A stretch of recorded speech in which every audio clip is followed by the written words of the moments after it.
بسم اللہ الرحمن الرحیم۔ رسول اللہ صلی اللہ علیہ وآلہ وسلم نے ارشاد فرمایا، جب کوئی صدقہ وصول کرنے والا تمہارے پاس آئے تو جب وہ تم سے واپس جائے تو اسے تم سے راضی ہونا چاہیے۔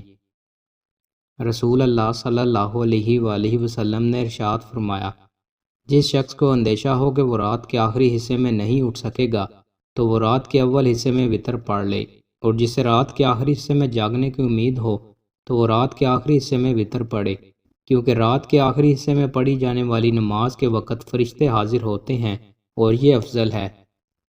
رسول اللہ صلی اللہ علیہ وآلہ وسلم نے ارشاد فرمایا، شہداء اور اپنے بستروں پر وفات پانے والے طاعون کی وجہ سے فوت ہونے والوں کے بارے میں ہمارے رب عز و جل کے سامنے مقدمہ پیش کریں گے تو شہداء عرض کریں گے، ہمارے بھائی ہیں وہ ویسے ہی شہید کیے گئے جیسے ہم شہید کیے گئے، جبکہ فوت ہونے والے کہیں گے، یہ ہمارے بھائی ہیں، یہ بھی ویسے ہی اپنے بستروں پر فوت ہوئے جس طرح ہم فوت ہوئے۔ ہمارا رب فرمائے گا، ان کے زخم دیکھو، اگر تو ان کے زخم مقتولین شہداء کے زخموں کی طرح ہیں تو پھر یہ ان میں سے ہیں اور ان کے ساتھ ہیں، پس ان کے زخم انہی کے زخموں سے مشابہ تھے۔